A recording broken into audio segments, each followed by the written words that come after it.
स्वागत है आपका लेट्स बिगिन में। आज स्टार्ट करते हैं हम लोग कक्षा 9 का मैथ। फर्स्ट अध्याय है, फर्स्ट चैप्टर जो है आपका संख्या पद्धति, इसको इंग्लिश में नंबर सिस्टम बोलेंगे। इसमें देखेंगे हम लोग विभिन्न तरह की संख्याएं होती हैं, उन संख्याओं को संख्या रेखा पे कैसे निरूपित करते हैं और परिमेय संख्या, अपरिमेय संख्या, दो परिमेय संख्याओं के बीच की नंबर्स को फाइंड करना, नंबर्स पता करना कि कितनी सारी उनके बीच में और परिमेय संख्याएं हैं। तो आइए इसको स्टार्ट किया जाए। पहला है प्राकृत संख्याएं किसको कहते हैं। तो गिनती में जो भी संख्याओं को हम प्रयुक्त करते हैं उसी को प्राकृत संख्या कहते हैं। कौन सी संख्या को आप गिनने के लिए शुरू करते हैं, 1 2 3 4 5 इस तरह से अनंत तक, कोई इसकी संख्या की लिमिट नहीं है कि कहाँ तक ये संख्या है, इसलिए इसको अनंत बोलते हैं। और गिनती के लिए कभी भी जीरो नहीं यूज़ करते हैं, गिनती हमेशा कहाँ से स्टार्ट करते हैं, 1 2 3 से। तो इस तरह से प्राकृत संख्याएं जो हो गई आपकी 1 से लेके शुरू होंगी, 1 2 3 4 इस तरह से, और जो भी इनका कलेक्शन होगा, जिनका जो भी इनका समुच्चय होगा उसी को प्राकृत संख्याएं कहते हैं और इसको कैपिटल N से सूचित करते हैं।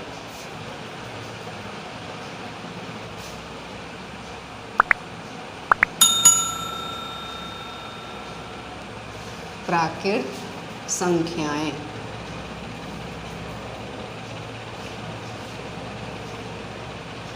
इंग्लिश में बोलेंगे नेचुरल नंबर।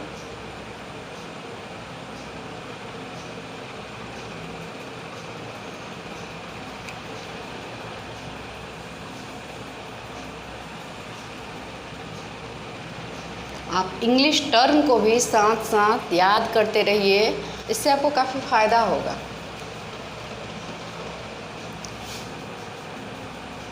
गिनती में प्रयुक्त होने वाली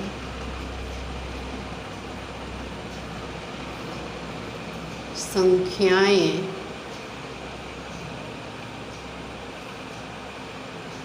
1 2 3 4 इस तरह से सो ऑन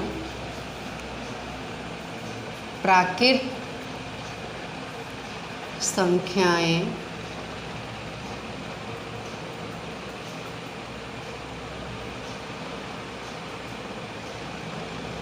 कहलाती हैं। गिनती में कौन सी संख्याओं का प्रयोग करते हैं, जीरो का प्रयोग नहीं करते हैं। कौन सी संख्या होती है, 1 2 3, कोई भी संख्या, कोई भी चीज़ गिननी होती है, काउंट करना होता है, हमें क्या करते हैं, 1 2 3 4 इस तरह से करते हैं ना। तो इसमें जीरो सम्मिलित नहीं होता है, इसको प्राकृत संख्याएं कहते हैं।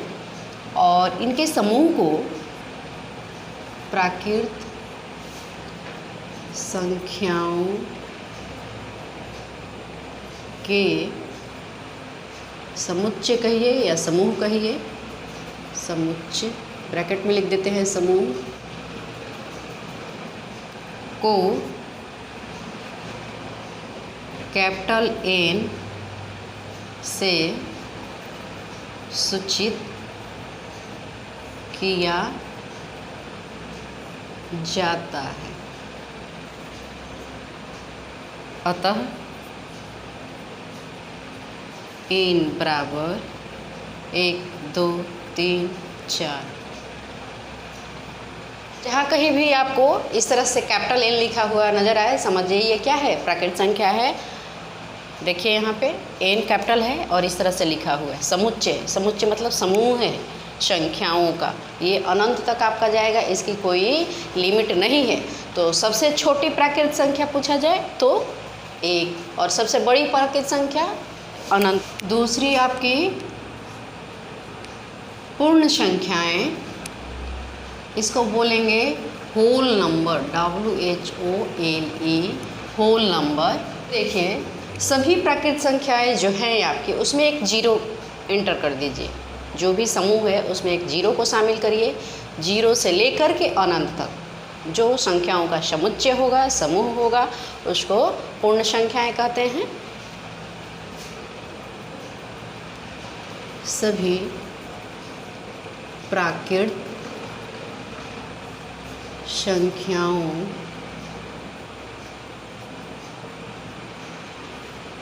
के समूह में शून्य को शामिल कर देने से प्राप्त संख्याएं क्या कहलाती हैं? पूर्ण संख्याएं कहलाती हैं। पूर्ण संख्याएं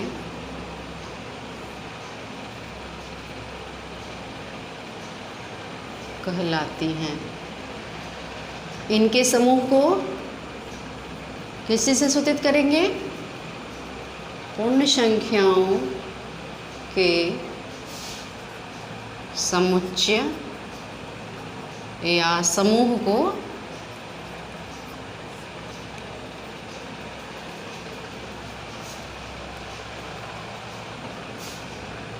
कैपिटल होगा आपका इस तरह से W से सूचित करेंगे। अतः W इक्वल टू 0 1 2 3 4 अनंत तक। और इस तरह से जहाँ कहीं भी कैपिटल W लिखा हुआ दिखेगा हमें तुरंत हम समझ जाएंगे ये क्या है, होल नंबर है। आपको इंग्लिश वर्ड याद करने से यही फ़ायदा है, अल्फ़ाबेट्स जो भी आपका शुरुआती वाला है वही कैपिटल है यहाँ पे, इसलिए मैं बार बार आपको बोलती हूँ इंग्लिश टर्म का ध्यान रखा करिए। नेक्स्ट देखते हैं कौन सी संख्या है, तीसरी पूर्णांक, इंटीजर्स बोलेंगे इंग्लिश में इसको।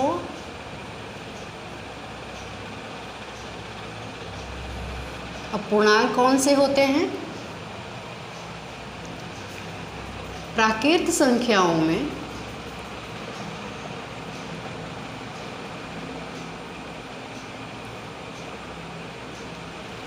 शून्य और ऋण माइनस वाले पूर्णांकों -1 -2 -3 इस तरह से को शामिल करने से प्राप्त संख्याएं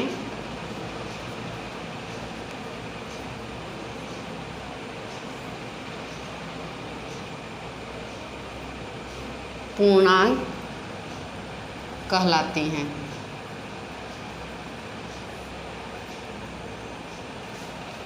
सभी पूर्णांकों के समुच्चय को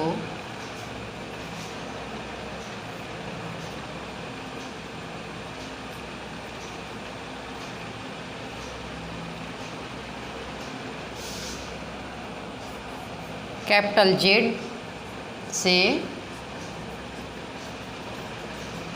सूचित करते हैं। अतः जहाँ कहीं भी हमें लिखा हुआ नज़र आ जाएगा इस तरह से कैपिटल Z -3 -2 -1 0 1 2 3 इस तरह से इधर भी और आपका इधर भी बढ़ती रहेंगी संख्याएं, इधर भी अनंत तक, इधर भी पता नहीं कहाँ तक जाएंगी पीछे। तो इस तरह से ये जो Z हो गया कैपिटल, जहाँ कहीं भी दिखेगा क्या समझ जाएंगे, इंटीजर है, पूर्णांक है। और पूर्णांक कौन कौन से होते हैं? 0 और पॉजिटिव नेगेटिव संख्याओं का समुच्चय है। अब आइए देखते हैं संख्या रेखा पर संख्याओं को कैसे निरूपित करते हैं। संख्या रेखा पर संख्याओं का निरूपण।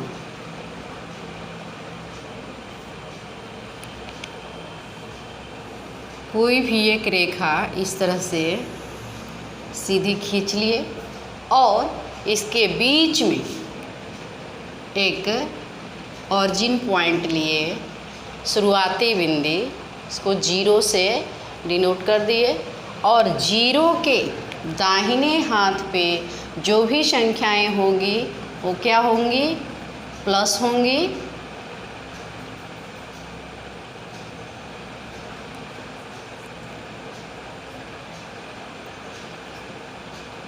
इस तरह से ये जो भी इस साइड में जा रही हैं वो क्या है, 1 2, ये जीरो को ढक देते हैं, 1 2 3, ये क्या है आपकी प्राकृत संख्याएं हैं। तो प्राकृत संख्याओं को किस तरह से निरूपित किए, ये इस तरह से हो गया। अब जीरो के इधर आइए तो इस जीरो के बाएं साइड में जो भी संख्याएं होती हैं वो क्या होती है, ऋण होती है, ऋणात्मक होती है, निगेटिव होती है। इस तरह से सोन अनंत तक, पता नहीं कहाँ तक ये भी जा रही हैं। और जो ये जीरो से लेकर के यहाँ तक अगर निरूपित करते हैं तो ये आपकी कौन सी हो गई, प्राकृत संख्या हो गई। प्राकृत संख्या जीरो इसमें आ गया। इस तरह से जीरो छोड़ के यहाँ पे जो इस तरह से निरूपित कर रहे हैं प्राकृत संख्या हो गई। जीरो को भी काउंट कर लेंगे जब, तो ये क्या हो जाएगी आपकी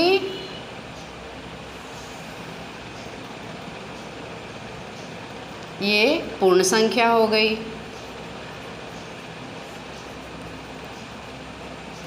और जब ये तीनों मिल जाएंगे पॉजिटिव नेगेटिव, तो ये सारे मिल करके क्या हो गए आपका, ये देखिए पूर्णांक बन गया। क्या इसको बोलेंगे, इंटीजर पूर्णांक। ये संख्या रेखा पे इस तरह की संख्याएं हैं। इसके अलावा और कौन कौन सी संख्याएं हो सकती हैं संख्या रेखा पर, 1/2, 1/4, -1/3, इस तरह की भी संख्याएं हैं। वो कहाँ हैं, वो भी इसी पे है। ये जो माइनस साइन है आपका, इस साइड में लिखेंगे -1/2, -1/3, -1/4, कुछ इस तरह से ये भी संख्याएं इधर ही निरूपित होंगी। और 1/2, 1/4, 1/8 जो है आपका इधर को आएंगे। तो ये आपकी क्या हो गई, परिमेय संख्याएं हो गई। तो परिमेय संख्याएं भी इसी संख्या रेखा पे हैं। इस तरह से बहुत सारी संख्याओं को हम एक रेखा पे रिप्रेजेंट कर रहे हैं, रेखा पे दर्शाने की कोशिश कर रहे हैं इस चैप्टर में। आइए अब देखते हैं परिमेय संख्याएं। परिमेय संख्याएं, इसको इंग्लिश में रेशनल नंबर बोलते हैं, रेशनल नंबर।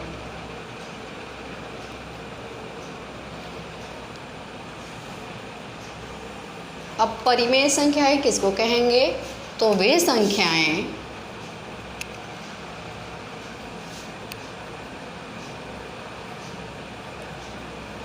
जिसको P/Q, अप ऑन, आप उसको दूसरी भाषा में बटे में बोलिए P/Q, P/Q को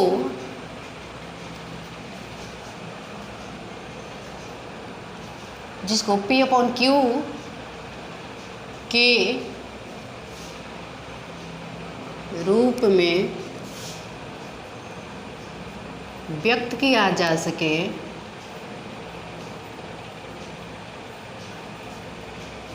जहाँ P और Q पूर्णांक है, जहाँ Q ≠ 0 है। जो हर है अंश बटे हर जो है आपका 0 नहीं होना चाहिए। परिमेय संख्याएं कहलाती हैं।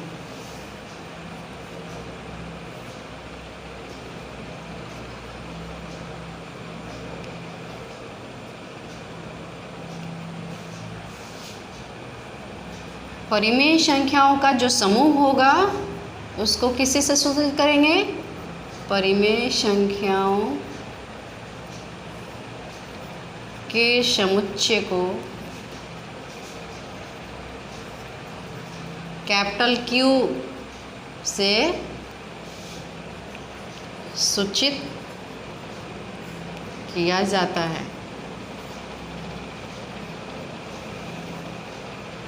अतः लिख देंगे यहाँ पे Q इक्वल टू कौन सी संख्या है, P अपॉन Q, जहाँ P और Q क्या है, पूर्णांक हैं और Q 0 के बराबर नहीं है। ये आपकी परिमेय संख्याएं हो गई। आइए अब एक्सरसाइज को देखते हैं। आपका एनसीईआरटी बुक में एक्सरसाइज नंबर है 1.1, इसमें क्वेश्चन दिया हुआ है। क्वेश्चन नंबर 1 देखते हैं यहाँ पे क्या है। प्रश्नावली लिख लीजिए 1.1। पहला क्वेश्चन क्या कह रहा है, क्या शून्य एक परिमेय संख्या है? क्या हो बोलिएगा, शून्य परिमेय संख्या है? हाँ है।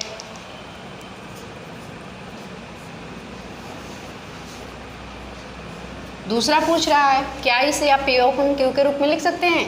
कोई भी परिमेय संख्या कौन सी होती है जिसको P बटे Q के रूप में सूचित कर सके, वही ना होगी परिमेय संख्या। तो फिर क्या 0 एक परिमेय संख्या है? तो हाँ है। कैसे भी देखिए 0.1 क्या होगा, 0 होगा। 0.2, 0.3 क्या होगा, इस तरह से ये सब 0 होगा। 0 में किसी भी चीज़ का भाग लगाएं क्या होगा, 0 ही मिलेगा ना। इसके अलावा इसमें माइनस साइन भी रख सकते हैं आप चाहें तो, 0.-1, 0.-2, इससे कोई फ़र्क नहीं पड़ रहा है।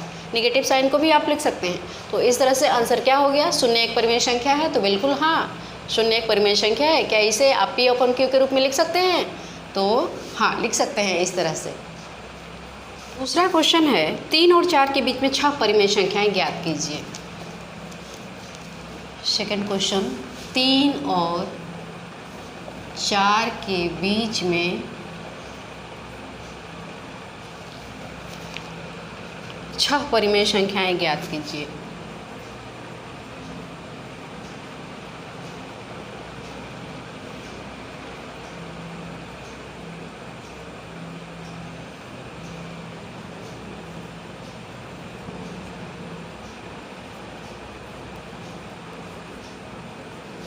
देखिए इसको, जो भी शुरुआती संख्या है और जो बाद की संख्या है, इसको मान लेते हैं A और B।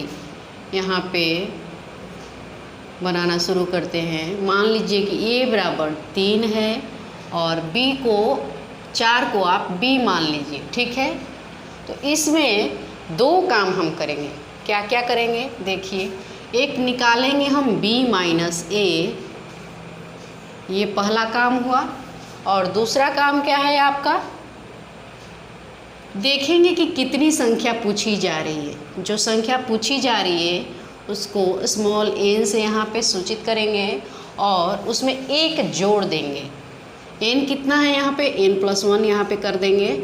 2 काम बोला मैंने, करेंगे क्या क्या करेंगे, तो बाद की संख्या B जो है उसमें से शुरुआती संख्या जो A है उसको घटा लेंगे, कितना आता है देखेंगे। और कितनी संख्या पूछी जा रही है, इन दोनों संख्याओं के बीच में कितनी परिमेय संख्या पूछी जा रही है उसकी काउंटिंग देखेंगे। तो कितनी पूछी जा रही है, 6 पूछी जा रही है। इसको n से सूचित करेंगे, n+1 निकालेंगे। B माइनस A जो है आपका यहाँ पे कितना हो जा रहा है, 4 - 3 बराबर 1 आ रहा है। और ये n जो है 6 + 1 कितना हो गया, 7 आ रहा है, ठीक है। अब आइए इसको 6 परिमेय संख्याओं को यहाँ पे लिखना शुरू करते हैं। लिख देंगे A + B - A upon n+1। n+1 कितना है, 7 है, ये नीचे 7 लिख देंगे। B माइनस A कितना है, 1 आया, तो 1/7 लिख देंगे। आगे करेंगे कंटिन्यू। यहाँ पे पहले फार्मूला आपका जो स्केलेटन है उसको दिखाने की कोशिश कर रहे हैं।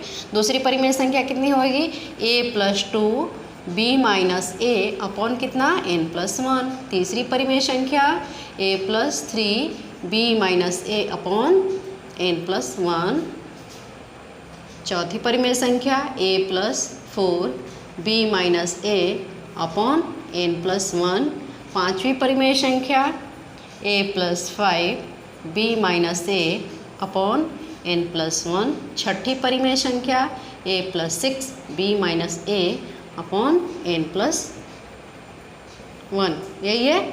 कितनी पूछी जा रही है, 6 पूछी जा रही है। तो यहाँ पर हम स्टॉप कर देंगे। अगर और करता है तो और इसी तरह से आगे बढ़ते जाएंगे, ठीक है। अब वैल्यू पुट करके देखते हैं। ए जो है हमारा 3 है, जोड़ b माइनस ए कितना आया, 1 आया है, और n+1 कितना है, 7 है। इस तरह से ये हो गया। फिर दूसरी परिमेय संख्या 3 जोड़ 2 इंटू 1/7। तीसरी परिमेय संख्या 3 प्लस 3 इंटू 1/7। चौथी परिमेय संख्या 3 प्लस 4 इंटू 1/7। b माइनस ए की जगह पे 1 आया हुआ है, वैल्यू यहाँ पे दी हुई है, इसलिए बार बार हम ये लिख रहे हैं। b माइनस ए वैल्यू पुट कर नहीं रहे हैं वहाँ पे, यहाँ पे हो गया तो इसलिए 1 डायरेक्ट लिख दीजिए। और n+1 जो है 7, ठीक है। ये आपकी चौथी हो गई। पाँचवीं 3 प्लस 5 इंटू 1/7। छठी 3 प्लस 6 गुना 1/7, ठीक है। अब देखिए इसको क्या कर देंगे, एलसीएम कितना होगा, लघुत्तम समापवर्तक 7 होगा, 7 का 21 जोड़ 1, और ये 21 जोड़ 2/7। उसी तरह से ये 21 जोड़ 3/7, 21 जोड़ 4/7। सारा लघुत्तम समापवर्तक निकाल करके जो यहाँ पे वही ना इधर भी है, सारा हम डायरेक्ट लिखते जा रहे हैं। और ये 21 जोड़ 5/7 और ये 21 जोड़ 6/7 कितना आ गया, 22/7। ये 23/7, ये 24/7, ये 25/7, ये 26/7 और ये 27/7। तो लिख देंगे यहाँ पे, अतः 3 और 4 के बीच 6 परिमेय संख्याएं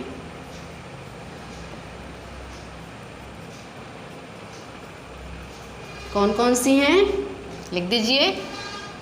22/7, 23/7, 24/7, 25/7, 26/7 और 27/7 हैं, ठीक है। यही आपका क्या हो गया, आंसर हो गया। इसको करने की एक और भी विधि है, दूसरा भी तरीका, वो कैसे निकालते हैं परिमेय संख्याएं दो संख्याओं के बीच में, उसको भी देख लेते हैं। a बराबर दिया हुआ है हमारा 3 और b बराबर है 4, ठीक है। तो यहाँ पे आपका संख्या कितना निकालना है, 6 निकालना है। तो n+1 देखिए कितना हो गया, 7 हो गया, 6 निकालनी है ना, तो 6 + 1 कितना हो गया, 7 हो गया। अब क्या करते हैं, ये जो a और b दिया हुआ है इसको कुछ इस तरह से करते हैं कि ये हमारा तुल्य भिन्न में आ जाए। तुल्य भिन्न, तुलनात्मक दो भिन्न ऐसे जिनके बीच में तुलना करके और उसके बीच की संख्याएं हम निकाल लेंगे, ठीक है। देखिए अब a के लिए 3 जो है इसको किस तरह से लिख दें, चूँकि n बराबर 7 है तो इसी को थोड़ा माइंड में कंसिडर करके चलेंगे कि क्या हम करें। देखिए करते हैं, इसको भिन्न में बदलने की कोशिश करते हैं। 3 गुना 7/7, 7 से 7 कट जाएगा, क्या बचेगा, सिर्फ 3 ही बचेगा। मतलब कि 3 को हम इस तरह से भी लिख सकते हैं। 7 ही क्यों लिखे, क्योंकि n+1 जो है 7 आ रहा है, इसलिए हम 7 का यहाँ पे प्रयोग कर रहे हैं, 7 से कर रहे हैं। और b की जगह पे जो है 4, उसको किस तरह से करेंगे, 4 गुना 7/7 कर लिए, तो इस तरह से ये कट जाएगा। तो a की जगह पे ये 3 गुना 7/7 कितना आ गया, 21/7 ले लीजिए, और 4 की जगह पे 7 × 28, 28/7 ले लीजिए। ये देखिए इन संख्याओं को मैंने भिन्न में बदला है।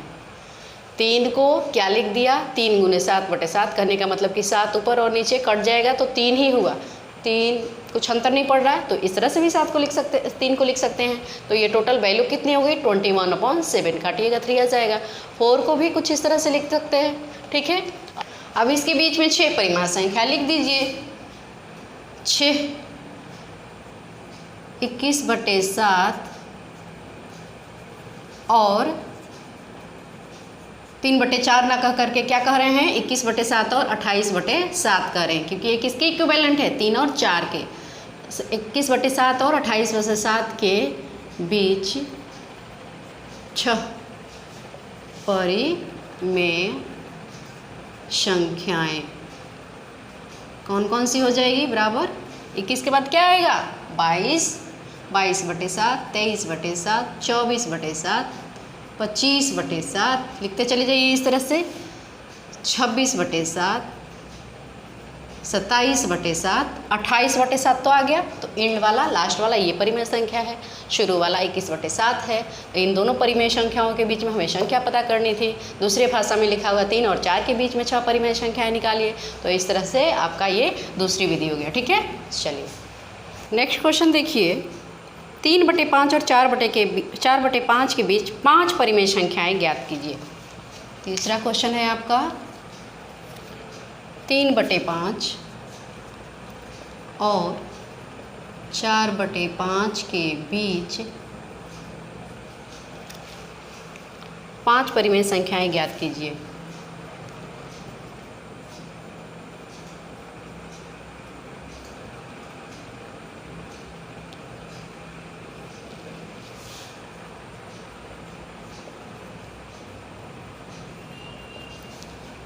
अब देखिए यहाँ पे 3/5 जो है उसको कुछ इस तरह से लिख दें। क्या हो जाएगा, ये 10 और 10 ऊपर नीचे कट जाएगा, सेम वही रहेगा 3/5 ही ना। तो इसको 30/50 ले लेते हैं।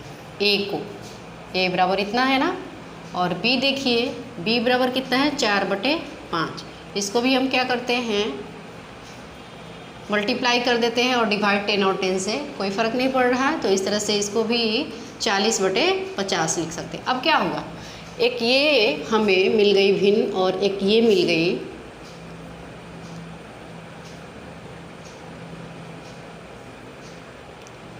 दो मिल गई भिन्न। इस तरह से हमें एक ये मिल गई और एक ये मिल गई। ये दोनों देखिए, दोनों के बीच का हर जो है कितना है 50-50 ही है, और अंश के बीच में गैप है। तो इस तरह से 30/50 और 40/50 एक डिस्टेंस वाले हमें भिन्न मिल गए, और इनके बीच की जो भी संख्या उसको आप लिख दीजिए सिंपली।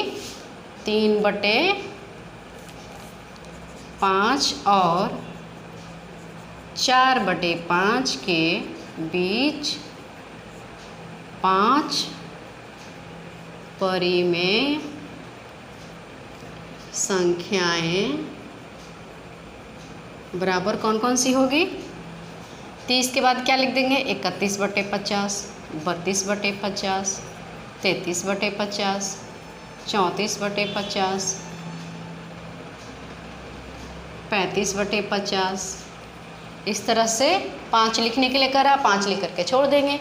इस तरह से ये और आगे भी बहुत सारी परिमेय संख्या मिलती चली जाएंगी। 5 की बात कर रहे हैं इसलिए 5 लिख दिया हमने। ठीक है, आइए दूसरी विधि भी देख लेते हैं। a = 3/5 और b = 4/5। n कितना है यहाँ पे 5, तो n+1 कितना हो जाएगा। दूसरा स्टेप क्या करना है, b - a करनी है। b कितना है 4/5 माइनस 3/5 कितना आएगा, लघुत्तम समापवर्तक 5, ये इतना रह जाएगा, 1/5 आएगा। इतना समझ में आ रहा है आपको। अब आगे चलिए देखते हैं। परिमेय संख्याएं जो पहली होती हैं वो क्या होती है, a + b - a / n+1। दूसरी परिमेय संख्या = a + 2 × b - a / n+1। तीसरी परिमेय संख्या a + 3 b - a / n+1। चौथी परिमेय संख्या a + 4 b - a / n+1। पाँचवीं a + 5 b - a /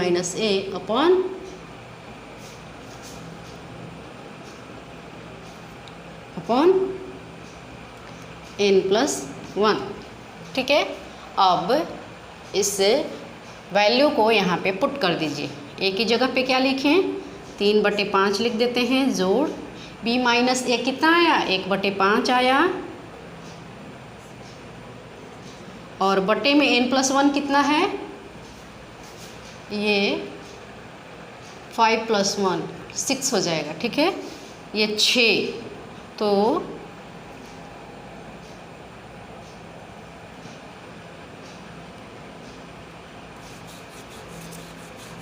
इतना हो गया। ठीक है, और b - a / n+1 की वैल्यू यहाँ पे देखिए कैलकुलेट कर लेते हैं। b - a बार बार हमें लिखना नहीं पड़ेगा। a = कितना है b बराबर 4/5 माइनस a कितना है 3/5, और n+1 कितना है 6। ये देखिए कितना आता है एलसीएम, लघुत्तम समवर्तक 5 हो गया है, 4 - 3 और ये 6 हो गया, इक्वल टू 1/5 बट्टा बड़ा वाला बट्टा ये है नीचे वाला, ठीक है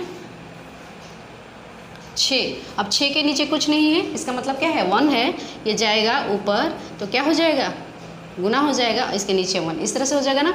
ये कितना हो गया 6/5 आ गया, 6/5 आ गया। तो ये b-a/n+1 ये तीसरा चीज़ जो है हम इसको बार बार यहाँ पे यूज़ करेंगे, इस वाले फार्मूले में जो बार बार यूज किया है उसकी जगह पे वैल्यू इसका एज इट इज़ रख देंगे, हमें डाटा लिखने की ज़रूरत नहीं पड़ी। देखिए इसी को मैं आगे इस तरह से यहाँ पे ऊपर में कंटिन्यू कर रही हूँ।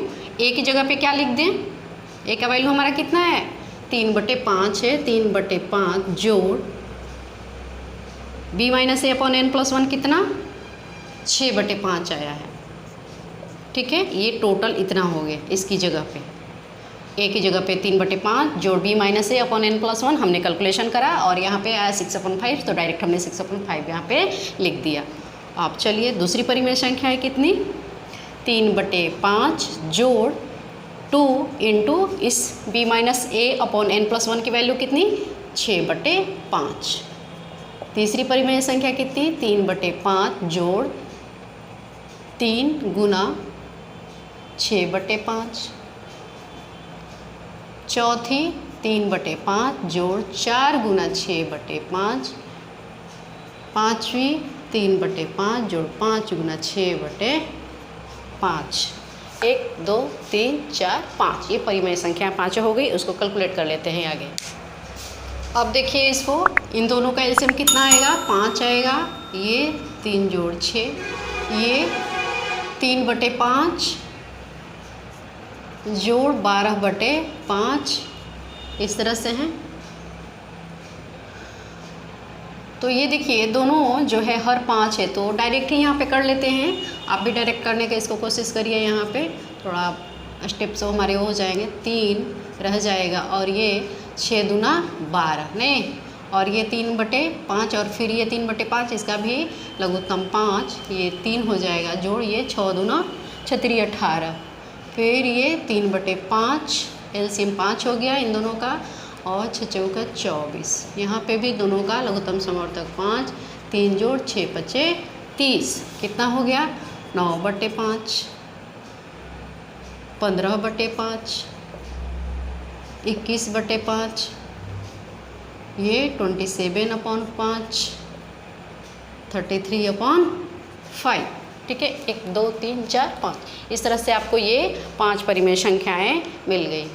अब देखिए किसी भी 2 सहपाठियों का जो परिमेय संख्या का आंसर आएगा वो अलग अलग हो सकता है, निर्भर करता है कि उसने कौन सी विधि का प्रयोग किया है। पहली विधि में देखा आपने क्या है और दूसरी विधि में ये, कहने का मतलब कि संख्याएं जो है अनंत है ना, किन्हीं 2 संख्याओं के बीच में जो परिमेय संख्याएं निकाली जा रही है उसकी संख्या की कोई गिनती नहीं है, इसलिए अलग अलग संख्या आ सकती है ना। तो कोई भी सहपाठी किसी भी विधि का प्रयोग करे सही है। स्टेप्स आपके बिल्कुल सीक्वेंस वे में होने चाहिए और कैलकुलेशन आपका सही रखिए, इस तरह से आपको अपनी परिमेय संख्याएं मिल जाएंगी। हाँ क्वेश्चन है वो देखिए कुछ इस तरह का है, इसमें आपको सत्य और असत्य करना है। इसको मैं पहले यहाँ राइट डाउन करती हूँ। देखिए प्रत्येक प्राकृत संख्या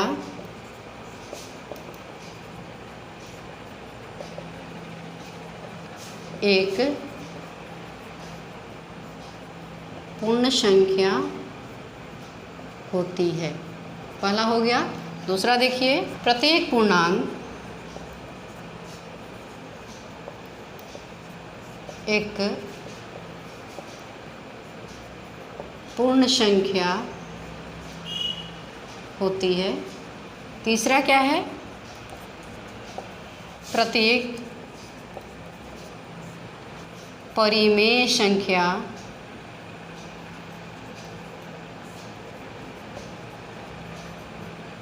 एक पूर्ण संख्या होती है। देखिए क्वेश्चन में बताना है हमें कि कौन सा सही है और कौन सा गलत है, कौन सा कथन जो है सत्य है और कौन सा कथन असत्य है। नंबर 1 जो है प्रत्येक प्राकृत संख्या एक पूर्ण संख्या होती है। पूछा जा रहा है कि क्या ये सही है या गलत है। जो प्राकृत संख्याएं होती हैं क्या वो पूर्ण संख्या हो सकती है?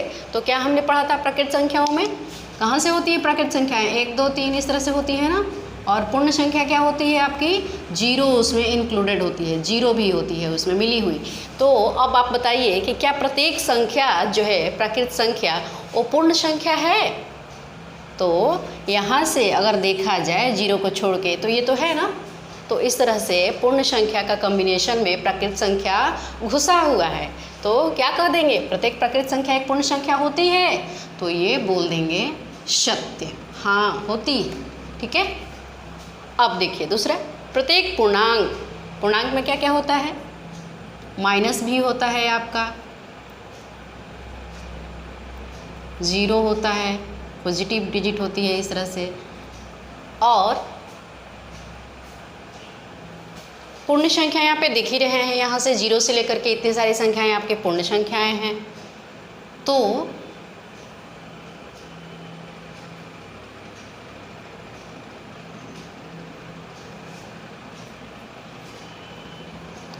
क्या प्रत्येक पूर्णांक जो है ये पूर्ण संख्या है? क्या होगा? पूर्णांक में तो माइनस भी मिला हुआ है, निगेटिव साइन वाले संख्याएं भी हैं, इसमें है पूर्ण में, पूर्ण संख्याओं में नहीं है। तो कह रहा है कि प्रत्येक पूर्णांक एक पूर्ण संख्या होती है, क्या होगा? नहीं। तो इसलिए ये जो कथन है वो क्या हो गया? असत्य हो गया। अब चलिए तीसरा देखते हैं। प्रत्येक परिमेय संख्या एक पूर्ण संख्या होती है। पूर्ण संख्या में भिन्न जो है नहीं है और इसमें माइनस वाले भी नहीं है। परिमेय संख्या क्या होती है? 1/2, 1/3, 1/4 इस तरह से, यही ना होगी। माइनस साइन में इधर से कुछ इस तरह से संख्याएं होंगी, परिमेय संख्याएं। तो क्या इस तरह की संख्याएं इस पूर्ण संख्या में हैं? भिन्न वाली संख्याएं हैं, P/Q के रूप में है? नहीं है। तो फिर क्या होगा? प्रत्येक परिमेय संख्या एक पूर्ण संख्या होती है, ये कथन भी क्या हो गया आपका? असत्य हो गया। ठीक है। इस तरह से आपका ये प्रश्नावली 1.1 NCERT का मैंने यहाँ ख़त्म किया। इसमें थोड़े क्वेश्चंस कम दिए हुए हैं, आप अदर रेफरेंस बुक लेकर के इसको और प्रैक्टिस कीजिए। जितनी ज़्यादा आप प्रैक्टिस कीजिएगा उतनी ज़्यादा आपको एक्यूरेसी आएगी, स्पीड बढ़ेगी आपकी, और वैसे भी practice makes a man perfect, है ना। चलिए मिलते हैं नेक्स्ट वीडियो में।